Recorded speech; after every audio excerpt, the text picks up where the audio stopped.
तुमच्या जेव्हा मित्रमैत्रिणींना कळालं की तुम्ही इतके छान आणि सुंदर कविता करता तेव्हा त्यांचा रिस्पॉन्स कसा होता तुमच्यासाठी? तुमच्या आता कविता ऐकता ऐकता मलाच जे तुम्ही म्हणताय ते खूप छान चित्रित होतंय माझ्या मनात आणि मी वेगळ्याच दुनियेत ठरवते की काय असं होतं आणि खूप सुंदर आहे तुमचं लिखाण.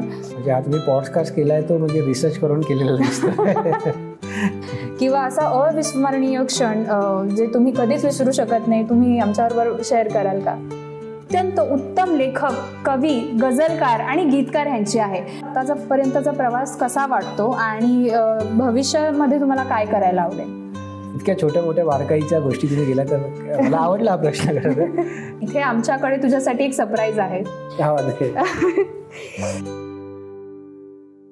मी शांत आहे तर कुठे संताप आहे मी, कुठे मी शांत आहे तर कुठे संताप आहे मी, कुणाला वाटतो प्रेमळ तर कुणाचा शाप आहे मी, कुणाला वाटतो प्रेमळ तर कुणाचा शाप आहे मी. मिठी माझी खरी तर लाघवी, मिठी माझी खरी तर लाघवी, आजार जडणारा, कुठे उपचार नाही असा हिवताप आहे मी, कुठे उपचार नाही असा हिवताप आहे मी. नमस्कार मित्रांनो, माझं नाव अंकिता साहेबराव घोडेस्वार आणि मी तुमचं आज स्वागत करते आपल्या पॉडकास्टमध्ये, आजच्या एपिसोडमध्ये, अगदी मनातलं पॉडकास्टमध्ये. तर मित्रांनो, मी आता जे तुम्हाला गझल ऐकवली ही गझल एक अत्यंत उत्तम लेखक, कवी, गझलकार आणि गीतकार यांची आहे आणि मला अगदी मनापासून आनंद होतोय त्यांचं इंट्रोडक्शन करून द्यायला आणि तुम्हाला भेटवायला शशिकांत कोळी सरांना. तुमचं मनापासून आभार, तुम्ही या कार्यक्रमात आलात आणि तुमचा मौल्यवान वेळ दिलात आम्हाला. आणि तुम्हाला कसं वाटतंय कार्यक्रमाचा भाग होऊन? म्हणजे कोणालाही जेव्हा निमंत्रित केलं जातं तेव्हा अपसुकच त्याच्यासाठी एक आनंदाचीच गोष्ट असते. मलाही खूप आनंद झाला आणि मला पण आवडेल छान छान ऐकवायला, तुमच्याशी गप्पा मारायला.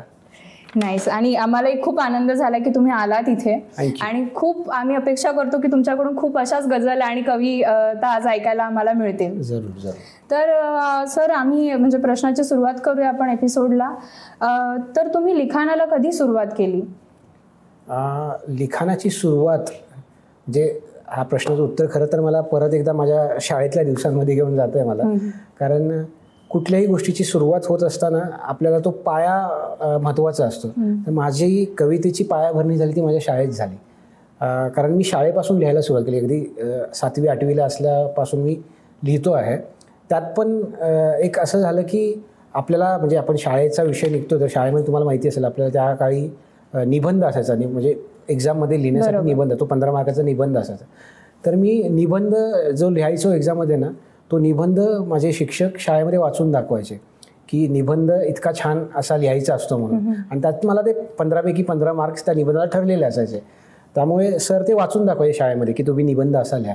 आणि मी लिहिताना काय करायचो, जो काही विषय असेल त्या विषयाला अनुसरून जर एखादी ओळ सुचली किंवा काय तर ते माझ्या मनातले जे काय भावना असतील त्यामुळे त्या ओळीत लिहायचो. चारोळी असेल किंवा काय असेल तर लिहायचो. आणि तिथून मला मग कुठेतरी एक असं आपल्याला म्हणतात ना की एक फोर्स लागतो की आता इथून पुढे जायचं आहे. तसं मला ती लिखाणाची प्रेरणा मिळाली आणि तिथून मी लिहायला सुरुवात केली माझी. अरे वा. शाळेच्या काळापासून लिहितोय. तुम्हाला आधी कधी असं वाटलं होतं का की तुम्ही गझलकार किंवा गीतकार व्हाल जेव्हा तुम्ही कविता किंवा शाळेत हे सगळं लिखाणाची सुरुवात झाली तुमची, तर तुम्हाला तेव्हा वाटलं होतं का? म्हणजे असं म्हणता नाही येणार की मला वाटलं होतं. कारण म्हणजे आपण लहान असताना शाळेचा विषय होता तर आपल्याला माहिती आहे, लहान असताना आपल्याला सगळे विचारतात की तू कोण होणार आहे, काय होणार आहे. तर प्रत्येकजण आपापलं एक सांगत असतं की मला डॉक्टर व्हायचं आहे, मला इंजिनियर व्हायचं आहे. तसं तर होत नाही कवितेच्या बाबतीत किंवा कवीच्या बाबतीत. बरोबर. ओघानं ते आलेलं असतं. कारण एक अल्लड वय असतं आपलं, त्या वयामध्ये आपण येतो, कुठल्या तरी भावभावना आपल्याला कळायला लागतात, आपण त्या समजून घेतो आणि आपल्याला असं वाटतं की आपण पण त्या मांडल्या पाहिजेत. तसंच माझ्याही बाबतीतही घडलं. मी एका पर्टिक्युलर टप्प्यावरती आलो वयाच्या आणि तिथं मग हळूहळू ती स्पंदनं फुटायला लागली आणि मग हळूहळू मी त्या कवितामध्ये आलो, त्या लिहायला लागलो. मग त्यातून मला हळूहळू लोकांनी त्याचा प्रतिसाद चांगला दिला आणि मग पुढे जाऊन आत्ता या टप्प्यावरती येऊन पोचलो आहे की एक मी सांगू शकतो की एक चांगला कवी आहे म्हणून. वा. त्यामुळे असं वाटलं नव्हतं की मी कवी होणार आहे किंवा गझलकार होणार आहे, गीतकार होणार आहे. ते ओघानं आलं आहे. बरं. तुम्हाला तुमची पहिली कविता आठवते का? आणि म्हणजे ती कशी सुचली, त्याची प्रेरणा कुठून आली? अरे बापरे. पहिली कविता मला पूर्ण कविता नाहीच आठवत आहे, मला तिचं नाव आठवते बरोबर. मी ओंडका नावाची कविता लिहिली होती सगळ्यात पहिली. जी शाळेचा मी विषय काढला शाळेमध्ये लिहिताना ती ओंडका कविता लिहिली होती मी. ती मला आठवते असं की एवढंच. ओंडका नावाची कविता माझी पहिली होती. ते पण कसं की आपल्या शाळेमध्ये जात असताना एक झाड तुटून पडलं होतं, तर मला त्या पडलेल्या ओंडक्याच्या वेदना मांडायच्या होत्या. मग ते मी त्या मांडल्या होत्या कवितेतून. मला तितकंच आठवतं त्या कवितेच्या बाबतीत. बरं. आणि मग त्यानंतर तुम्ही म्हणजे तुम्हाला आता म्हणजे त्या वयात लिहिलेली पहिली अशी कविता, ओंडका तर तुम्ही लिहिलीच, पण त्यानंतर जी आता तुम्ही आम्हाला सादर करू इच्छिता की आम्हाला ऐकायला खूप आवडेल, जी त्यावेळेसची तुम्ही पहिला सुरुवात केली जेव्हा लिहायला? त्यावेळेच्या कविता मला इतक्या लक्षात नाहीत, आणि त्या म्हणजे जितकी ती बालिश बुद्धी होती तितक्याच बालिश कविता होत्या त्यामुळे त्या ऐकवण्यासारख्या तर नाही. पण हा, जर तुम्हाला ऐकायची असेल तर माझी एखादी गझल किंवा कविता मी तुम्हाला ऐकू शकतो. बरं, तुमची आवडती कविता ऐकू आपण. नक्कीच. म्हणजे आता मी ज्यावेळेस कविता सादर करतो, गझल सादर करतो, पर्टिक्युलरली जास्ती माझा कल जो आहे तो गझलेकडे आहे. बरोबर. तर आमच्या गझलेच्या म्हणजे कार्यक्रम आम्ही मुशायरा म्हणतो, त्या मुशायऱ्यामध्ये एक अशी पद्धत पडली की कुठलीही गझल सादर करायची असेल त्याच्या आधी एक शेर एक मतला ऐकवायचा असतो, एक मतला एक शेर. तसं त्याने सुरुवात करेन मी पहिल्यांदा. आणि ज्या गझलेच्या मतल्याने शेराने मला ओळख करून दिली तेच मी ऐकवायचा प्रयत्न करतो इथे. त्याचा मतला असा होता की फुलांच्या कत्तली झाल्या पुढे मग जन्मले अत्तर. फुलांच्या कत्तली झाल्या पुढे मग जन्मले अत्तर. सुगंधी ढाळले अश्रू कळ्यांनी कैक पानावर. सुगंधी ढाळले अश्रू कळ्यांनी कैक पानावर. आणि धनाची लाभली पेटी मला माझ्या नशिबाने. माझी एक 7 वर्षाची मुलगी आहे, तिच्यासाठी हा शेर लिहिला होता. आणि या शेराने खरी तर माझी ओळख झाली गझलेच्या या म्हणजे पूर्ण याच्यामध्ये. तर तो शेर सादर करतोय की फुलांच्या कत्तली झाल्या पुढे मग जन्मले अत्तर. सुगंधी ढाळले अश्रू कळ्यांनी कैक पानावर. धनाची लाभली पेटी मला माझ्या नशिबाने. किती श्रीमंत झालो मी मुलीचा बाप झाल्यावर. किती श्रीमंत झालो मी मुलीचा बाप झाल्यावर. आणि मग एक गझल ऐकवतो, अगदी ताजी ताजी रचना आहे. त्याचा म्हटलं असं आहे की उजेडाचा धनी होण्यास सोपस्कार मागितला. उजेडाचा धनी होण्यास सोपस्कार मागितला. दिवा हाती दिला माझ्या हातीने अंधार मागितला. दिवा हाती दिला माझ्या हातीने अंधार मागितला. स्वतः खाल्ले दगड धोंडे तरी मागे न हटला तो. की स्वतः खाल्ले दगड धोंडे तरी मागे न हटला तो. मुलांसाठीच बापाने फुलांचा हार मागितला. मुलांसाठीच बापाने फुलांचा हार मागितला. उन्हाळ्याच्या सुट्टीमध्ये हवे ते माग म्हटल्यावर. बरं. उन्हाळ्याच्या सुट्टीमध्ये हवे ते माग म्हटल्यावर मला हलकेच गावाने जुनासा पार मागितला. अरे वा. उन्हाळ्याच्या सुट्टीमध्ये हवे ते माग म्हटल्यावर मला हलकेच गावाने सुनासा पार मागितला. आणि अशाने एकटे पडले माझे प्रेम कारण की अशाने एकटे पडले माझे प्रेम कारण की कुणी मागितला पैसा कुणी आधार मागितला. कुणी मागितला पैसा कुणी आधार मागितला. आणि पिढीमध्ये गझलच्या मी असा अडकून गेलो की. शेर एका वेगळ्या पद्धतीचा शेर आहे की पिढीमध्ये गझलच्या मी असा अडकून गेलो की. मला गालिब हवा होता तरी गुलजार मागितला. मला गालिब हवा होता तरी गुलजार मागितला. आणि हा शेवटचा शेर आहे की मला सांगितले गेले हवे ते घे तुझ्यासाठी. हे वेगळ्या पद्धतीने पण म्हणू शकतो मी की मला सांगितले गेले हवे ते घे शशीसाठी. की मला सांगितले गेले हवे ते घे तुझ्यासाठी. स्वभावातून माझ्या मी मला संस्कार मागितला. स्वभावातून माझ्या मी मला संस्कार मागितला. कमाल कमाल कमाल म्हणजे कमाल. अगदी अगदी माझा मूड चेंज झाला ऐकून. फार छान वाटतंय. आपण पुढच्या प्रश्नाकडे जाऊया. जरूर. कोणत्या कवीचा प्रभाव तुमच्यावरती जास्त पडला? म्हणजे तुम्ही आता शाळेतून मग कॉलेजमध्ये गेला असाल, मग त्या पूर्ण या प्रोसेसमध्ये लिखाणाची सुरुवात झाली होती तुमची. मग कोणत्या कवीचा जास्त तुमच्यावर प्रभाव पडला आणि कसा तुमचा कल कसा त्याच्याकडे वाढत गेला? प्रभाव म्हणायपेक्षा म्हणजे मला जर ह्या प्रश्नाचं उत्तर द्यायचं तर मला परत एकदा माझ्या शाळेच्या दिवसांमध्ये जावं लागेल. कारण तिथून सुरुवात होती माझी. आणि त्या ठिकाणी मला सांगताना मला असं आठवतंय की म्हणजे माझा जो शाळेचा काळ होता किंवा कॉलेजचा काळ होता 11वी 12वीचा, तो 2003 ते 2007च्या दरम्यानचा सगळा तो काळ होता माझा. तर त्या काळामध्ये सौमित्र नावाचा, किशोर कदम नावाचा कवी सगळ्यांना माहितीच आहे, फेमस आहे. तर ते त्या काळात खूप जास्ती फेमस झाले होते. आणि त्यांचा तो गारवा म्हणून अल्बम होता, तो जास्त गाजला होता त्या काळामध्ये. आणि ते खूप छान वाटायचं ऐकायला, कारण ते बोलतानाच होतं की पाणी झरतच आलेले वर आबाळ पाटले, पावसाने पावस आला वर ढगात गाठले. ते ऐकताना इतकं छान वाटायचं ना की अरे हे काहीतरी वेगळं आहे, कानांना छान वाटतंय, एका लयीत येतंय. तर मग हे आपण तर लिहितोच आहे, आपण कुठल्या तरी कविता लिहितो, टला ट जोडतोय, मग हे आपण का नाही लिहू शकत आहे. आणि मग मी त्या कविता अक्षरशः त्याच्या कविता असतील किंवा ती गाणी असतील मी पाठ केली, तोंडपाठ करून टाकली. ते कॅसेट ज्या वेळी लागायचं ना त्यावेळी मी ते ऐकत बसायचो, तासन तास ऐकायचं, रिपीट मोडवरती ऐकायचो. आणि कुठेतरी वाटायचं की आता आपल्याला लिहायला पाहिजे असं काहीतरी. आणि मग ते वय पण तसं होतं, त्या वयामध्ये मग हळूहळू प्रेमातल्या गोष्टी लिहायला मांडायला सुरुवात केली. मग तो प्रभाव माझ्यावरती जास्ती होता सौमित्रीचा त्या काळामध्ये. तिथून सुरुवात झाली. आणि मग पुढच्या काळामध्ये आलो त्यावेळेस कळायला लागलं की शाळेमध्ये असताना आपण कविता शिकलो आहे, कविता वाचल्या आहेत. मग ती कविता, आता कना नावाची कविता तुम्हाला माहिती असेल, ती कविता, त्या कवितेचा इतका मोठा आपल्या म्हणजे आयुष्यावरती प्रभाव आहे. ती कविता लक्षात आली. मग तिथून कुसुमाग्रज वाचले गेले, मग महानोर आले किंवा करंदीकर आले असतील, त्यांचे बाबा बोरकर आले, त्यांच्या कविता वाचल्या गेल्या. आणि त्या पिढीच्या कविता वाचत वाचत आणखी नवीन लिहायची प्रेरणा मिळाली. मग त्या कविता करता करता पुढच्या पिढीमध्ये आलो. मग तिथे अरुण म्हात्रे असतील, बागवे असतील किंवा नायगावकर असतील, त्यांच्या कविता ऐकल्या, त्यांना वाचलं, त्यांना प्रत्यक्ष ऐकलं. मग ते आणखी जास्त मला भावायला लागलं. आणि मग परत येता येता समकालीनमध्ये आलो, ते मग गझलेच्या प्रांगणात आलो. मग सुरेश भटांपासून ते आजकालचा म्हणजे आत्ता एक नुकताच माझा मित्र सतीश जराडे नावाचा दिवंगत झाले गझलकार, त्याच्यापर्यंत असेल, त्या सगळ्यांचा प्रभाव माझ्या कवितेवरती आहे असं मला अगदी मनापासून आणि अभिमानानं सांगू वाटतं. वा वा वा. म्हणजे तुमच्या एक कवी नाही तर बरेच कवींचा प्रभाव आहे असं म्हणता येईल. कारण कवी कुठल्या एक भावना नाही घेऊन येत. बरं. कवीच्या भावना ही वैश्विक असते, त्यामुळे त्याच्यावरती प्रभावही तितकाच मोठा असायला हवा, तर तो कवी म्हणता येईल. बरोबर बरोबर. थँक्यू. सर, तुम्ही आता जसं म्हणालात की तुम्हाला तुमच्यावरती म्हणजे विविध कवींचे तुमच्यावरती प्रेरणा आहे आणि तुम्ही प्रेरणास्थान त्यांना समजता. तर जेव्हा तुमचे कॉलेज डेज चालू झाले, जेव्हा तुम्ही कॉलेजमध्ये पदार्पण केलं, तेव्हा असा कोणता सुंदर क्षण तुम्हाला आठवतं का की जेव्हा तुम्हाला त्यावेळेस प्रेरणा मिळाली कविता लिहायला कॉलेजमध्ये असताना? कॉलेजमध्ये असताना म्हणजे एक मला आठवतं की मी शाळा कॉलेजमध्ये लिहायला सुरुवात केली होती नुकतीच. आणि आमच्या शाळेमध्ये म्हणजे तुमच्या ह्याच्यामध्ये माहिती नाही मला तसं होतं का, पण आमच्या शाळेमध्ये एक पत्रक लिहायला सांगायचे आम्हाला. म्हणजे एका आठवड्याला एक वर्ग कुठला तरी पत्रक लिहायचा. म्हणजे समजा 8वी अ असेल तर त्यांनी या आठवड्यामध्ये पत्रक लिहायचं. मग त्या पत्रकामध्ये दिनविशेष असेल, बोधकथा असेल, कुठली माहिती असेल, एखाद्या विज्ञानविषयक माहिती असेल, ती स्वतः मुलांनी त्या पत्रकावरती लिहायची. आणि ते पत्रक शाळेच्या प्रार्थनेच्या वेळी वाचून दाखवायचं आणि शाळेच्या नोटीस बोर्डवरती लावलं जायचं. तर त्यावेळी मला असं वाटलं, म्हणजे मला सरांनी सांगितलं की तू पण काहीतरी लिही याच्यामध्ये.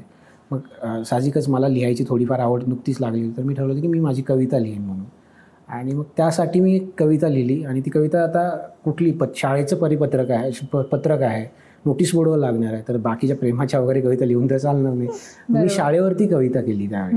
आणि त्या शाळेवरती कविता करताना त्यामध्ये सरांची नावं, शाळेच्या मुख्याध्यापकांचं नाव, शाळेविषयीच्या भावना मांडल्या, ती लिहिली. आणि ती कविता मी त्या पत्रकामध्ये लिहून दिली.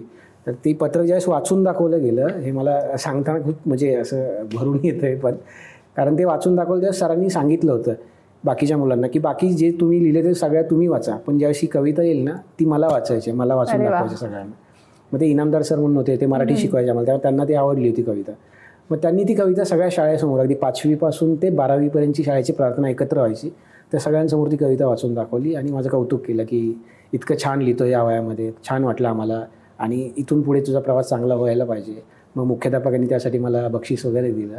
असं करत तो प्रवास झाला. आणि ती कौतुकाची थाप जी मिळाली ती आजपर्यंत माझ्या पाठीशी चालत आली आहे. वा. म्हणजे तुमच्या शिक्षकांचा पण तेवढाच तुमच्यावर प्रभाव आहे आणि तुमच्या कवितेत ते अजूनही दिसतं. तुम्ही आताही त्यांचा उल्लेख करता, ती खूप छान गोष्ट आहे. सर, तुमच्या जेव्हा मित्रमैत्रिणींना कळालं की तुम्ही इतके छान आणि सुंदर कविता करता, तेव्हा त्यांचा रिस्पॉन्स कसा होता तुमच्यासाठी? म्हणजे हा तुम्ही पॉडकास्ट केलाय तो म्हणजे रिसर्च करून केलेला दिसतो. कारण इतक्या छोट्या मोठ्या बारकाईच्या गोष्टी तुम्ही गेल्या, तर मला आवडला हा प्रश्न खरं. कारण मला एक नॉस्टॅल्जिक व्हायला लागले या प्रश्नामुळे. कारण मला सांगायला आवडेल की ज्यावेळेस मी सुरुवात केली त्यावेळेस एक आपलं राहतं ना की म्हणजे नवीन नवीन लिखाण लिहिलेलं असतं आणि मग वाटतं की अरे क्या बात आहे, आपण लिहितोय ते मित्रमैत्रिणी ऐकतात, त्यांना आवडतंय, त्यांना पण छान वाटतंय, तर आपण काहीतरी मोठं झालं, काहीतरी सेलिब्रिटी झालं, मग काय, मग आपलं नाव कसं. तर आणि त्यावेळेसपासून बघितलं आलं की जसं कुसुमाग्रजांचं नाव, तात्यासाहेबांचं नाव कुसुमाग्रज लिहायचं, तसं मग आपलं नाव काय लिहायचं. बरोबर. तर मग मी तिथे नवीन शक्कल काढली होती. माझा जो मित्रांचा ग्रुप होता, त्या मित्रांच्या सगळ्यांचं सगळं एक इनिशियल जे असायचं, असं जसं माझं शशिकांत आहे तर एस, अमोल होता तर त्याचं ए, मनोज होतं तर एम, अशा सगळ्यांचे इनिशियल करून मी ते एक नाव तयार केलं होतं सॅम नावाचं. ते नाव मी कवितेच्या खाली लिहायला सुरुवात केली. आणि त्याच काळामध्ये आर स्टेडियम मूवी पण आला होता, त्यामध्ये तो मॅडी आणि सॅम असे दोन ते होते, त्यातला सॅम पण माझ्या डोक्यात होता. तर मी ते नाव केलं की माझं पेन नेम सॅम म्हणून मी लिहायला सुरुवात केली कॉलेजच्या काळामध्ये. आणि मग मी कविता लिहायचो आणि ते खाली सॅम लिहायचो आणि ती कविता ठेवायचो. पण कालांतराने मग आम्ही कॉलेजमध्ये गेल्यावरती सगळे मित्र इकडे तिकडे गेले, तो ग्रुप आमचा विस्कटला गेला. पण ज्या कॉलेजमध्ये मी जायचो त्या कॉलेजमध्ये मी ते कविता लिहायचो आणि सॅम नावाने ते चिटकवायचं नोटीस बोर्डवरती. मग लोक यायची, ती कविता वाचून जायची आणि ते लोक मलाच येऊन सांगायचे, अरे किती छान कविता लिहिले बघ, कोण सॅम आहे का आम्हाला लक्षात नाही येते, कोण आहे माहिती नाही आपल्या कॉलेजमध्ये, असं ते मलाच येऊन विचारायचे, मलाच माझ्या कविता ऐकवायचे. पण हळूच एकाने थोडीशी शक्कल लढवली आणि त्याने लायब्ररीत जाऊन ते बघितलं की हे सॅम कोण कविता सबमिट करते. मग त्याला कळलं की शशिकांत कोळी आहे म्हणून. मग शेवटी मला येऊन सांगितलं गेलं की अरे वा इतका छान लिहितो, तुझं नाव लिहित जातो खाली म्हणून. असं एक छोटी मोठी किस्से आहेत. तुम्ही शशी लिहिता. आणि मग आता त्याच्यानंतर नाही, खरं तर म्हणजे हा प्रश्न पण खूप मोठा आहे. बऱ्याचदा काय होतं की तुम्ही 4 ओळी लिहिता आणि स्वतःला खूप मोठे समजायला लागतात. बरोबर. आणि मग आत्ताही बघा, आत्ताच्या काळामध्ये पण बरेच लोक अशी आहेत जे पुढे आपल्या नावाच्या पुढे काहीतरी वेगळंच लावतात. म्हणजे फॉर एक्झाम्पल जर का द्यायचं झालं तर अंजली नाव असेल कवयित्रीचं तर ती काव्यांजली लिहिते स्वतः बाबतीत, किंवा कवी कुमार अशी नावं लिहित राहतात लोक. तर हा फक्त भंपकपणा आहे. तुम्ही जे आहात ते तुम्ही दाखवायला पाहिजे, असं मला मनापासून वाटतं. मग तो माझा जो कुठला तरी माज असेल ना, तो उतरवला गेला माझ्याकडून आणि मला ते वाटलं की आपलं नाव शशिकांत कोळी आहे तर आपण तेच लिहायला पाहिजे. थोडंफार पुढे जाऊन मी शशी मला सगळे म्हणतात म्हणून मी पेन नेम शशी केलं. छान. सर, आता तुम्ही एवढी तुमचा प्रवास सांगितला, ह्यातमध्ये तुमच्या घरचे किंवा बाकी शिक्षकांचा तुमच्यासाठी कसा रिस्पॉन्स होता आणि जेव्हा त्यांना कळलं की तुम्ही लिहिताय त्यासाठीचा त्यांचा कसा रिस्पॉन्स होता तुमच्यासाठी? रिस्पॉन्स बघायला गेलं तर म्हणजे फटके खाण्याचा रिस्पॉन्स होता मला घरच्यांकडून. कारण बेदम मार खाल्ला काय. माझा ओढा या सगळ्या गोष्टींकडे होता, शाळेपेक्षा जास्ती, म्हणजे शिक्षणापेक्षा जास्ती माझा ओढा या गोष्टींकडे होता. मग कविता असतील, डान्स असेल, नाटक असेल किंवा क्रिकेट असेल, याच्यामध्येच मी जास्त मला रमवून घ्यायचो. आणि ते वडिलांना माझ्या अजिबात आवडायचं नाही आणि मग फटके खायचो पाहिजे मजबूत असे. पण एकदा असं झालं की म्हणजे मी कॉलेजमध्ये असताना माझ्या गावचं पहिलं कवी संमेलन झालं, ग्रामीण कवी संमेलन म्हणून आलं. आणि त्यात मी ठरवलं की मी भाग घ्यायचा. मी त्यामध्ये भाग घेतला आणि मला सांगायला असं आवडेल की म्हणजे जास्ती अभिमान म्हणून नाही, पण सांगायला इतकं आवडेल की त्या स्टेजवरती सगळ्यात कमी वयाचा कवी म्हणून मी होतो. आणि तिथले मग निवेदक म्हणून जे होते सर, त्यांनी पण ते उल्लेख केला होता की सगळ्यात कमी वयाचा कवीसुद्धा आपल्या या स्टेजवरती आपली कविता सादर करणार आहे. त्या संमेलनाच्या अध्यक्षांनी पण ते सांगितलं होतं की हे एक वेगळं कवी संमेलन यासाठी आहे की ज्येष्ठातल्या ज्येष्ठापासून ते कमीतल्या कमी वयाचा कवीसुद्धा आपल्यामध्ये कविता सादर करतोय आणि आम्हाला ऐकायला आवडेल त्याला. मग माझी कविता पण झाली आणि कविता सादर केल्यानंतर कविता ऐकल्यावरती संमेलनाचे अध्यक्ष असे म्हणाले की शशी तू थांब म्हणून, तू आता इथून जरी सादर केली की तू निघून नको जाऊस, मला तुला भेटायचं, तुझ्याशी बोलायचं आहे. आणि त्यांनी मला मुद्दामून थांबवून घेतलं होतं. आणि मी त्या ह्याच्यामध्ये होतो की अरे बापरे, आता हे का थांबवले. मी एक्साईट पण होतो की काय त्यांना सांगायचं मला. तर मी थांबलो त्यांच्यासाठी. त्यांचं कवी संमेलन झालं, ते आले भेटायला, मला भेटले, मला सांगितलं की तुम्ही छान लिहिताय, तुमचे विचार चांगले आहेत, पण एक या वयामध्ये जे तुम्ही लिहिताय त्याच्यापेक्षा आणखी मोठं जग आहे, तर तुम्ही तिकडे विचार करा, वाचन वाढवा तुमचं, वेगळ्या वेगळ्या विषयावरती लिहा, सामाजिक असेल, राजकीय असेल, या विषयांवरती लिहायचा प्रयत्न करा, तुम्हाला ते छान जमेल म्हणून. तर मी त्यांना धन्यवाद दिला की इतकं म्हणजे एक कवी संमेलनाचा अध्यक्ष पहिल्याच माझ्या संमेलनामध्ये मला इतकं चांगलं कौतुक करतोय, मला ते खूप भारी वाटलं. पण त्यांनी नंतर हे सांगितलं की तुम्ही थांबा, मला कोणाशी तरी तुमच्याशी ओळख करून द्यायची आहे, कारण तुमच्याच गावामध्ये मी आलो आहे आणि ह्या गावातल्या इतक्या छोट्या वयाच्या मुलाला आपल्याला प्रोत्साहन द्यायला पाहिजे. तुमच्या गावातल्या लोकांसोबत मी तुमची ओळख करून देतोय, म्हणजे ते तुम्हाला प्रोत्साहन देतील या गोष्टीसाठी. तर म्हटलं चालेल सर, मला काही प्रॉब्लेम नाही, तुम्ही ओळख करायला बोलवात म्हणून. मग त्यांनी बोलवलं की आमचेच पाहुणे आहेत म्हणून त्यांना बोलूयात. मग ते एक सर आणि ते पाहुणे आले आणि त्यांनी सांगितलं की हा बघा हा तुमच्या गावचा मुलगा आहे, एवढ्या लहान वयात कविता लिहितो, छान करतोय, तर तुम्ही याला प्रोत्साहन द्या, असे आणखी कार्यक्रम भरवा इथे जेणेकरून याला वाव मिळेल, याच्यासारखी आणखी मुलं येतील समोर. आणि मग ते मला म्हणाले की सांग बाबा तुझी ओळख काय, तू कुठे राहतोस इथे, कुठल्या गावात काय, कोणाच्यातला आहेस तू, त्यांना सांग. आधी सांगितलं. मी घाबरलेलो होतो लिटरली की आता मी काय बोलू या ठिकाणी, असं मला झालं होतं. आणि समोरची व्यक्ती हसतायत, मला आणखी गोंधळात चालला होता. मग ते संमेलनाचे अध्यक्ष पण गोंधळात होते की हे असं काय, हा घाबरलाय आणि हे लोक हसतायत का म्हणून. त्यांनी विचारलं काय वेगळं झालं का, काय तुम्हाला नाही आवडलं का, तुम्ही हसताय का. त्यावेळेस मग ते व्यक्ती म्हणाले की अहो तुम्ही हे काय करताय, तुम्हाला कळतंय का, तुम्ही एका मुलाला त्याच्या बापाला त्याची ओळख करून द्यायला सांगताय. अरे बापरे. म्हणजे माझे वडील होते ज्यांना मला ते सांगते की तुझी ओळख करून दे. आणि मी घाबरलो यासाठी त्यांना तर ते आवडत नाही. आणि त्यांनी माझी कविता पण ऐकली होती, ते ऐकलं मला. आणि त्याच्यानंतर मी समोर आल्यानंतर मला भीती आणखी की आता काय करतील. पण मग हे बघितल्यानंतर ते संमेलनाचे अध्यक्ष म्हणाले की मला तुझ्या घरी येऊन जेवायचं आहे आता. मग ते माझ्या घरी आले, जेवण केलं आणि त्यांनी माझ्या पप्पांना सांगितलं की पोरगा खरंच छान लिहितो, त्याला तुम्ही प्रोत्साहन द्या, तो खूप पुढे जायला आणखी. मग तो एक मला अविस्मरणीय क्षण माझ्या आयुष्याचा वाटतो की तिथून पुढची जी आत्तापर्यंत जरी माझ्या वडिलांनी कधी हे म्हणालं नाही की तू कविता लिहू नकोस. आईचं प्रेम असतंच. आई आजही तिला अभिमानाने ती सांगतेस की हा माझा मुलगा आहे. कधी तिने टी व्हीवर बघितलं मला काय केलं की ती अभिमानाने सांगते की हा माझा मुलगा आहे. 4 लोकांना उलट जाऊन सांगते की आज माझा पोरगा टी व्हीवरती येणार आहे, त्याला ऐका तुम्ही म्हणून. आईचं प्रेम तितकं असतं. पण वडिलांचा धाक होता मला तेवढा. पण तिथून पुढे कधी वडिलांनी आजपर्यंत मला थांबवलं नाही. मग मला जे हवं ते करू दिलं. वा कमाल. हा एक क्षण मला खरंच खूप महत्त्वाचा वाटतो. आहेच नक्कीच. आणि आपल्या पेरेंट्सचा आपल्यासाठीचा जो सपोर्ट असतो तो जग जिंकल्यासारखा आपल्याला एकदम तसाच वाटतो. खूप छान, खूप छान. आता कॉलेजचा आपला विषय निघालाच आहे, तर त्यावेळेसची तुम्ही लिहिलेली काही कविता तुम्हाला आठवते का, आणि जर आठवत असेल तर आम्हाला खूप आवडेल ऐकायला. मी कॉलेजच्या ह्याच्यामध्ये सांगितलं ना मी, म्हणजे अशा काही कविता होत्या माझ्या. नंतर ज्यावेळेस मला कळायला लागलं की कविता नक्की काय असते किंवा कविता कशी लिहिली जाते, कवितेचे फॉर्म्स काय काय असतात, आपण ते कसे वापरू शकतो, ही ज्यावेळेस समज झाली त्यावेळेस मग त्या कविता त्या काळातल्याच होत्या. त्यामुळे मी माझ्या जवळ ठेवले नाही. ते कधीतरी आठवतात. आता एक साध नावाची म्हणून माझी कविता होती, तिने मला खरं तर जास्ती ओळख दिली. म्हणजे मी ती न्यूजपेपरमध्ये आली होती, मॅगझिन्समध्ये आली होती, त्यामुळे ती कविता लक्षात आहे माझ्या. पण अशी मी ते वाचून दाखवू शकतो कधी इतकी नाही लक्षात आहे. त्याच्या जागी जसे मगाच्या सारखी एखादी दुसरी ऐकायची असेल तर मी ती ऐकू शकतो. नक्कीच. मला ना राधाकृष्णावरती लिहायला पण खूप आवडतं. म्हणजे माझा तो खूप हळवा विषय आहे राधाकृष्ण. तर मग राधाकृष्णावरची एक कविता तुम्हाला मी ऐकून दाखवतो.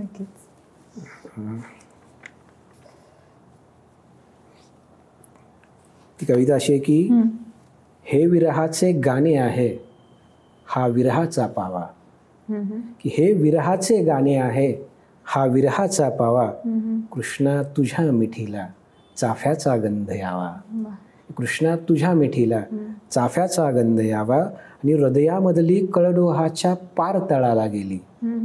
हृदयामधली कळडोहाच्या पार तळाला गेली.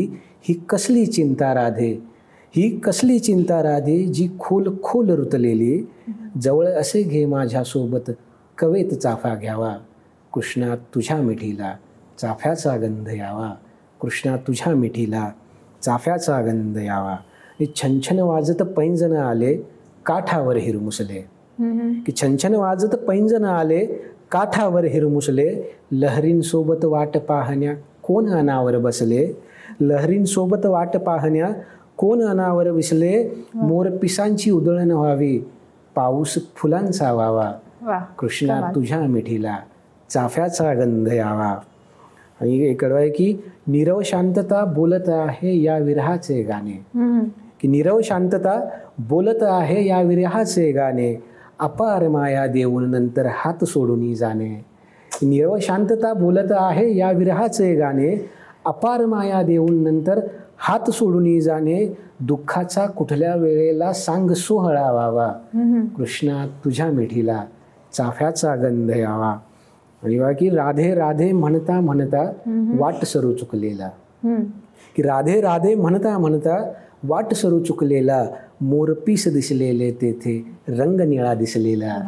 की राधे राधे म्हणता म्हणता वाट सरू चुकलेला, मोरपीस दिसलेले तेथे रंग निळा दिसलेला, पाऊल वाटेवरती अलगद श्याम सावळा यावा, कृष्णा तुझ्या मिठीला चाफ्याचा गंध यावा. आणि शेवट आहे की ओढ लागली पुन्हा हरीची, हरी वेंदळा झाला. बरं. की ओढ लागली पुन्हा हरीची, हरी वेंदळा झाला. दबकत आला आणि मिठी मारुनी गेला. की दबकत आला आणि मिठी मारुनी गेला. विरहाच्या पाव्यातून कान्ह्या विरह वेगळा व्हावा, कृष्णा तुझ्या मिठीला चाफ्याचा गंध यावा. हे विरहाचे गाणे आहे. हा विरहाचा पावा, कृष्णा तुझ्या मिठीला चाफ्याचा गंध यावा. वा, कमाल कमाल. खूप सुंदर, खूप सुंदर. म्हणजे तुमच्या आता कविता ऐकता ऐकता मलाच जे तुम्ही म्हणताय ते खूप छान चित्रित होत आहे माझ्या मनात, आणि मी वेगळ्याच दुनियेत हरवते की काय असं होतंय. आणि खूप सुंदर आहे तुमचं लिखाण. आता मला कळतंय की म्हणजे माझं भाग्य की तुम्ही इथे आहात आणि मला सगळ्या कविता तुमच्या ऐकायला मिळत आहेत. तर सर, आता तुम्ही म्हणजे आता सगळ्यांना कळलंच आहे की तुम्ही इतके सुंदर लिहिता, बरोबर.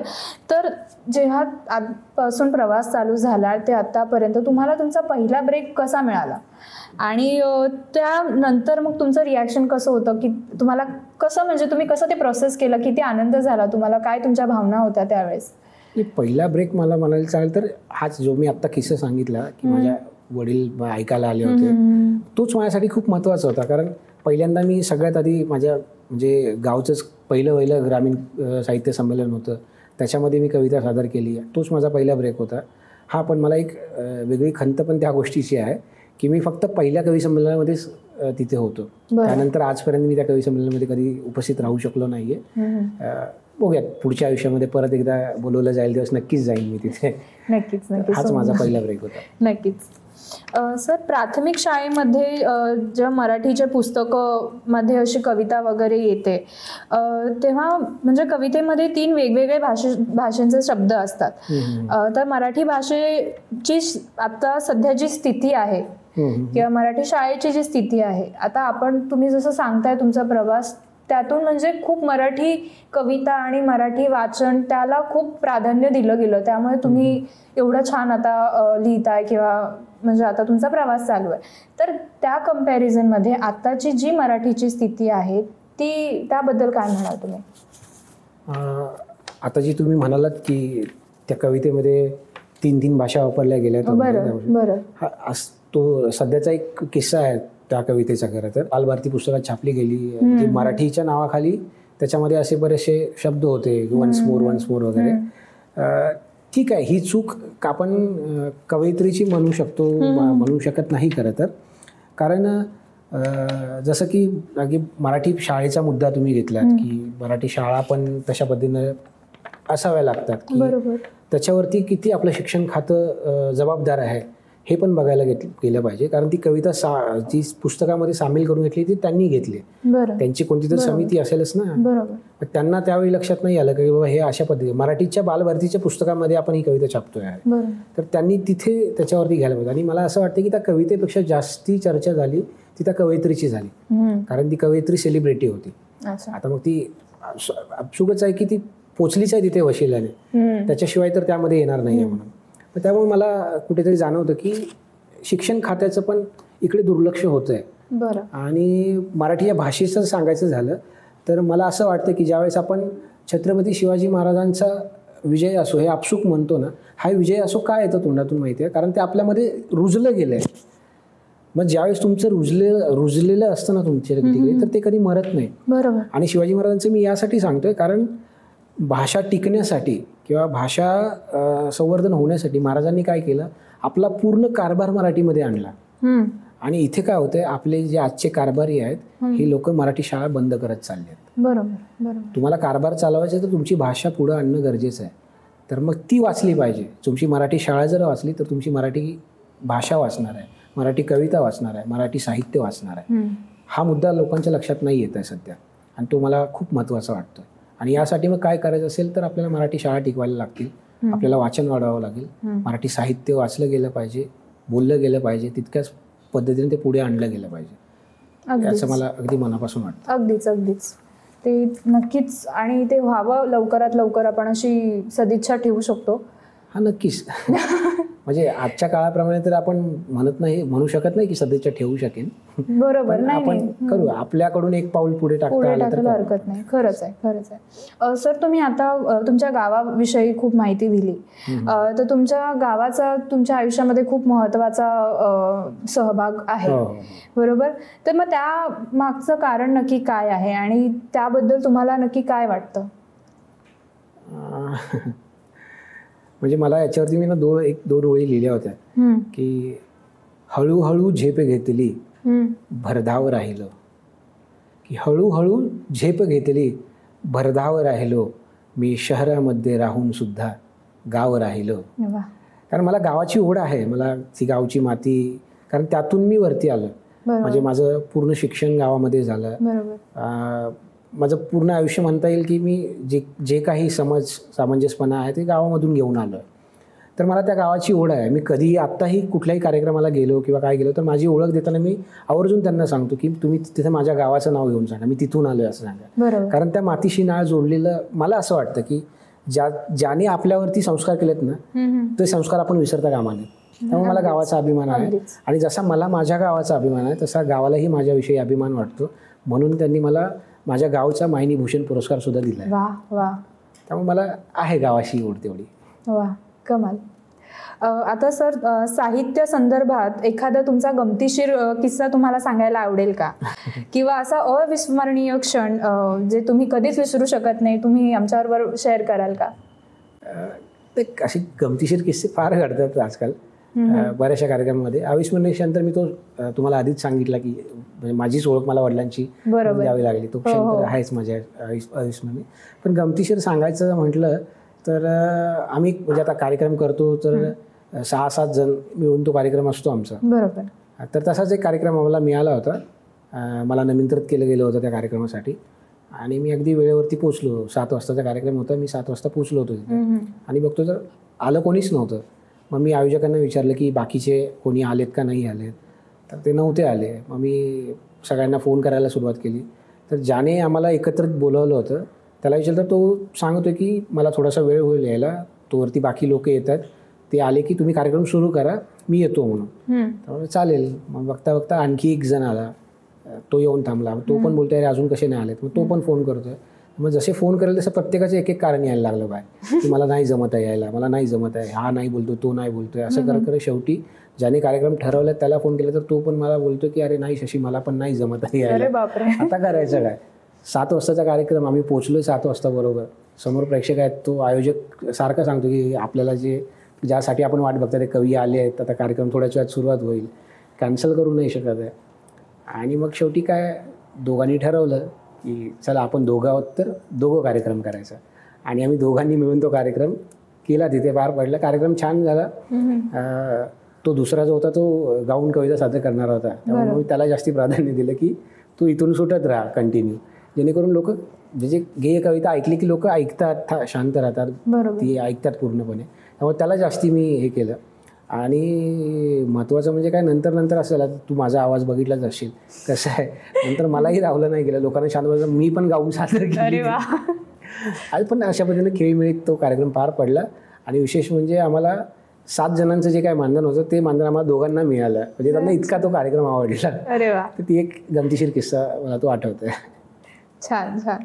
त्यावेळेस किंवा त्यानंतरचे तुमची आवडती गझल कविता आम्हाला आता ऐकायला खूप आवडेल. अच्छा, त्या ह्याच्यामधली नक्की एक गझल ऐकवतो. आता मगाशी मी म्हणलं की तो पायंडा पडला आमच्या गझलेमध्ये. ज्यावेळेस कधी गझल ऐकवतो त्यावेळेस आधी एक मधला एक शेर आम्हाला ऐकवलं हे नेसेसरी आहे. त्यामुळे तो ती आधी त्याच्या एक मधला आणि एक शेर असा होता की एक पाखरू घरात माझ्या किलबिलणारे आले.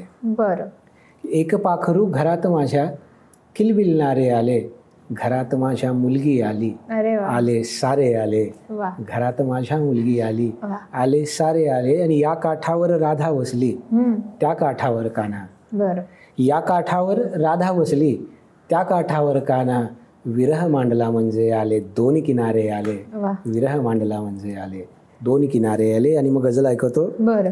की लोखंडाच्या पत्र्याने काय निशाणी केलेली, हा.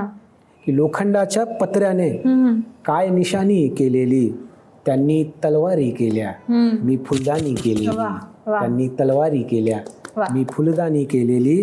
आणि काहीच ऐकले नव्हते त्या दगडाच्या मूर्तीने, बरं. की काहीच ऐकले नव्हते त्या दगडाच्या मूर्तीने, मी धावा केला होता की घाराणी केलेली, मी धावा केला होता की घाराणी केलेली.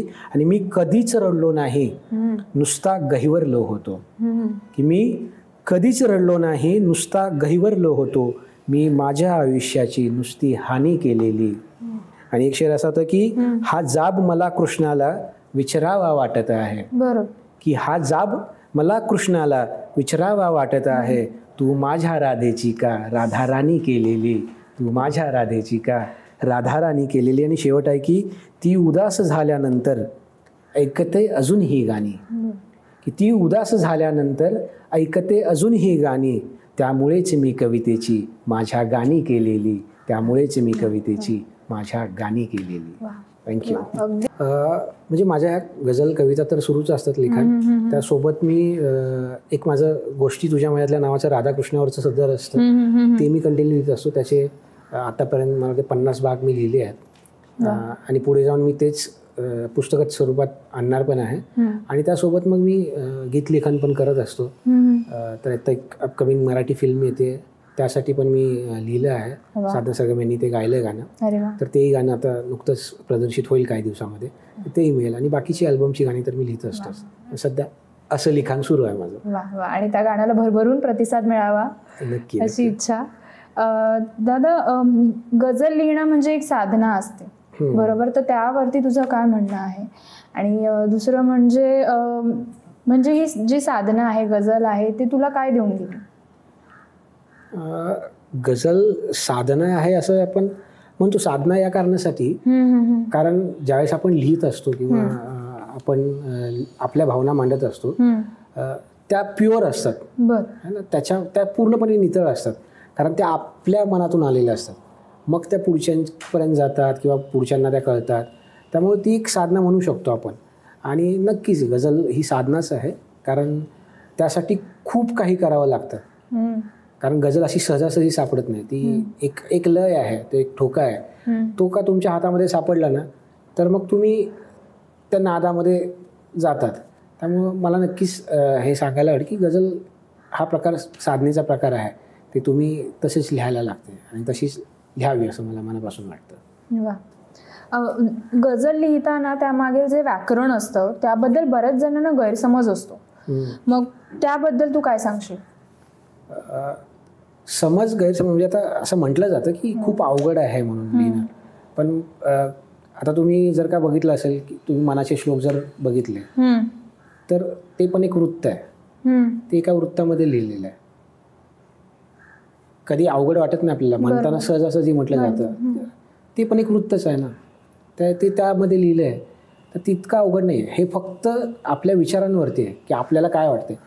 कोल्याला द्राक्षे आंबट असतात तसं आहे. ज्यांना जमत नाही ते म्हणतात की हे खूप अवघड आहे म्हणून. पण ज्यांच्याकडे जवळ शब्दसंग्रह आहे, भावना आहेत, विचार आहेत, त्यांच्यासाठी हे खूप छान आहे. ते लिहू शकतात आपसूक. आता म्हणजे तसं बघायला गेलं तर म्हणजे एकीकडे आपण कुठल्या तरी एका वृत्तातलं चांगलं म्हणू शकतो. जसं माझा मुलीचा शेर सांगितला की किती श्रीमंत झालो मी मुलीचा बाप झाल्यावर. हा पण एक वृत्तामध्ये आहे. यातून आपल्याला जो पाहिजे तो भाव पोचतोय ना. तसे काही काही लोक लिहिताना कसे लिहितात की किती छान आहे समोसे आता आलो.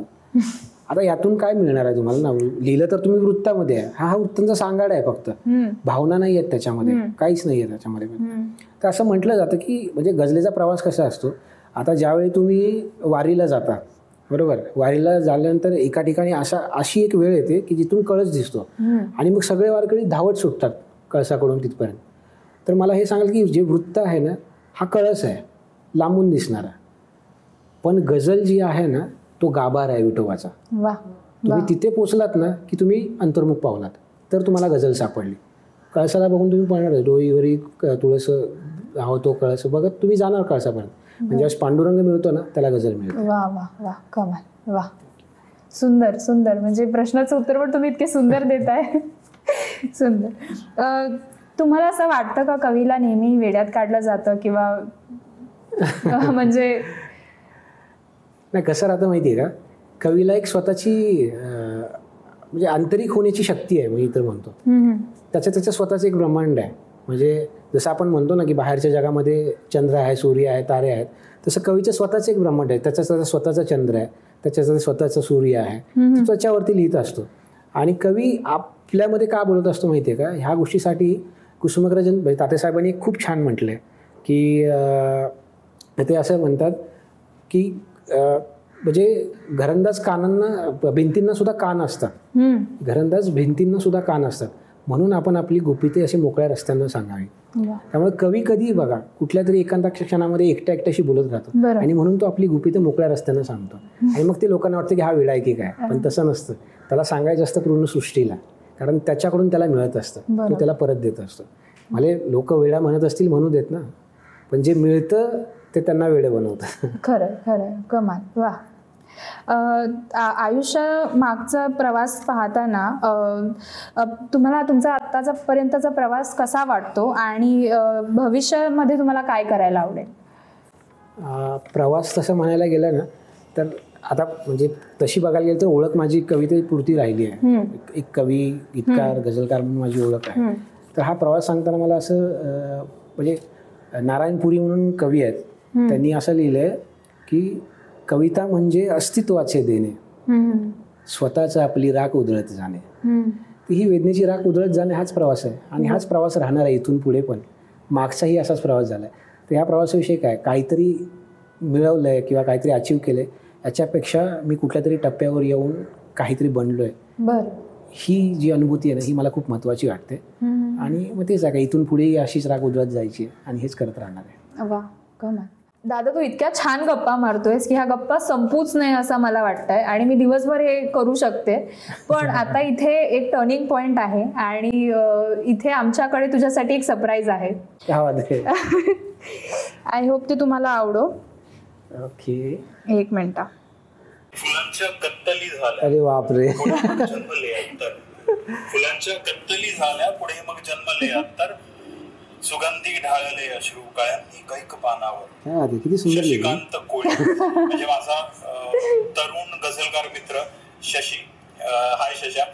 ऍक्च्युली हे जो व्हिडिओ बनवण्याचं कारणच हे आहे की तुझ्याबद्दल थोडंफार चांगलं बोलण्यासाठी मला सांगण्यात आलं आणि ऑब्व्हियसली चांगल्या माणसांबद्दल चांगलं बोलण्यासाठी असं निमित्त लागू नये.